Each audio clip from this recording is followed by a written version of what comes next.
ketika membicarakan soal resiliensi pesantren menghadapi pandemi, kita membicarakan suatu case study yang unik. Kenapa unik? Pertama, karena pesantren dinilai oleh sebagian kalangan merupakan lembaga, merupakan institusi yang rentan menjadi epicenter penyebaran COVID-19. Terutama karena ciri khas pesantren yang mengisolasi santrinya dalam suatu wilayah tertentu dalam kurun waktu yang lama. Tetapi seiring berjalannya waktu, selama lebih kurang 2 tahun kita bersama dengan pandemi COVID-19 ini, kita melihat bagaimana fleksibilitas pesantren dan kemampuan pesantren melakukan proses adaptasi sehingga apa yang tadinya dianggap sebagai kelemahan ternyata malah menjadi sebuah kekuatan. Dan ini adalah ceritanya.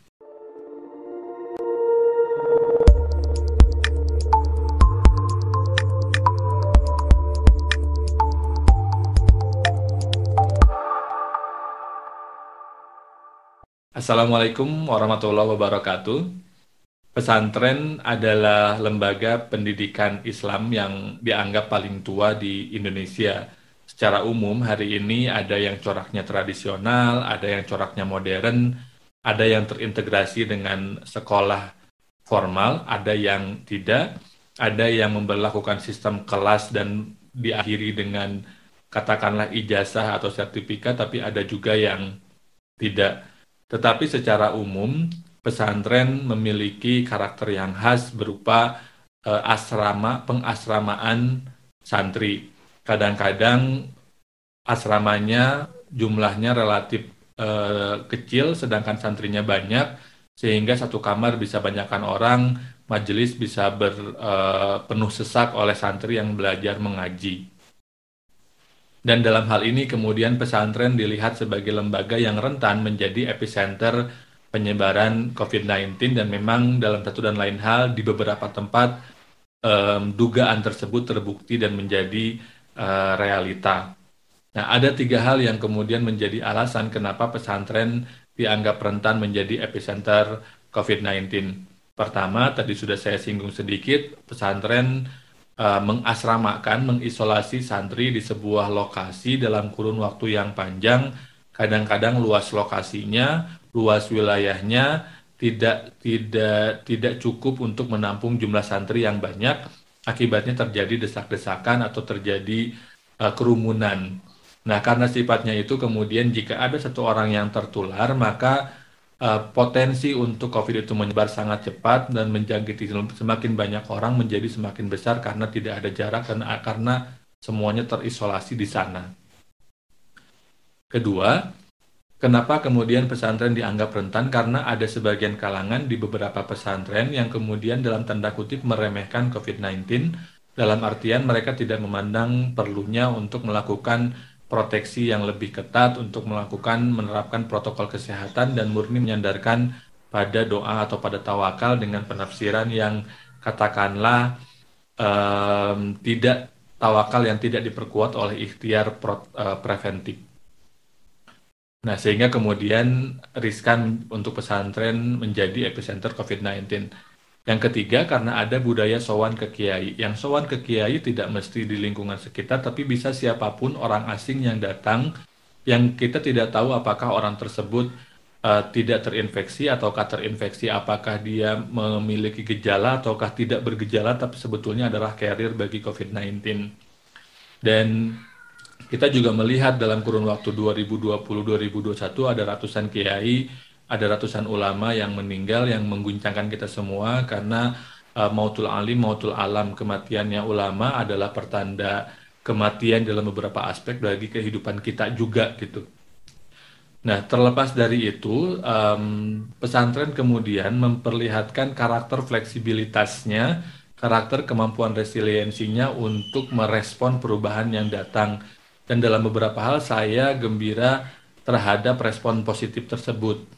Pertama, munculnya gairah atau dorongan untuk melakukan digitalisasi proses pengajian di pesantren, sesuatu yang sebelumnya ditolak secara halus maupun tidak halus oleh sebagian kalangan pesantren karena dianggap belum siap, karena merasa tidak pas untuk melakukan itu, dan seterusnya. fakta bahwa santri harus dipulangkan pada suatu kurun waktu tertentu, kemudian kerinduan santri di rumah untuk mendengarkan kiainya, ustadznya mengaji, mendorong pesantren untuk melakukan pengajian secara live, secara terekam secara digital jejaknya, baik via YouTube, Facebook, Instagram, dan seterusnya. Dalam bahasa yang lain, kita bisa melihat ada terjadi proses pesantrenisasi digital, sesuatu yang dirindukan sejak lama, sesuatu yang kemudian menjadi kegelisahan banyak pihak karena merasa pesantren sebagai benteng moderasi beragama perlu juga untuk hadir di ranah di dunia digital, karena belakangan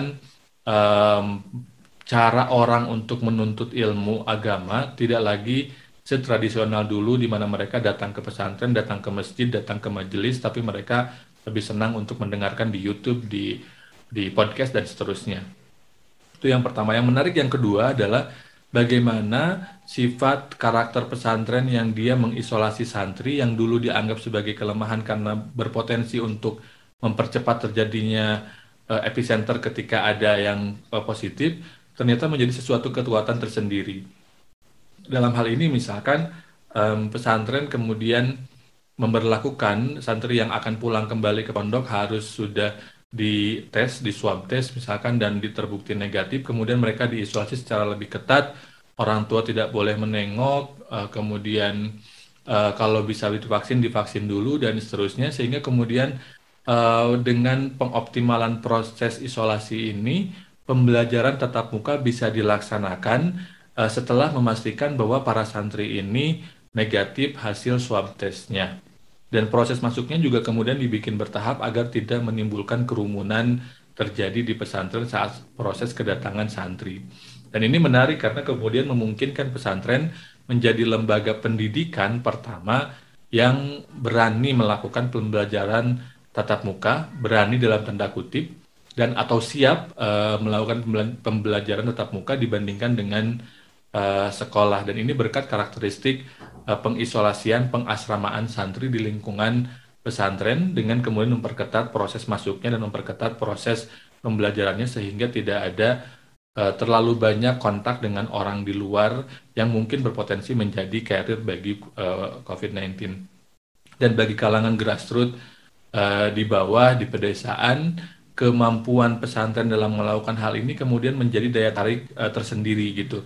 Saya menjumpai misalkan beberapa keluarga yang akhirnya memutuskan untuk tidak menyekolahkan anaknya di sekolah umum dan memilih pesantren karena merasa kalau di sekolah umum khawatir masih akan sekolahnya daring atau online, sedangkan mereka tidak punya kemampuan dan tidak punya sumber daya untuk memastikan anaknya belajar optimal secara daring, sehingga pilihan utamanya adalah kemudian membawa anaknya ke pesantren, diisolasi di sana, walaupun mereka dalam kurun waktu tertentu mungkin tidak bisa melakukan penjengukan secara intens sebagaimana sebelumnya terjadi.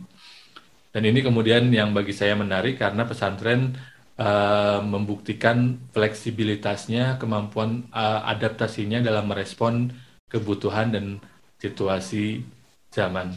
Semoga kebaikan yang terjadi menjadi hikmah di mana pesantren akhirnya tidak hanya kemudian mampu secara lebih profesional mengelola santrinya dan secara offline, tapi juga mendorong kesadaran untuk digitalisasi pembelajaran sehingga kita ke depannya dapat melihat lebih banyak lagi, lebih kaya lagi konten pembelajaran Islam dari tangan-tangan dari sosok-sosok yang memang mumpuni di dalam bidang pengajaran Islam. Terima kasih. Wassalamualaikum warahmatullahi wabarakatuh.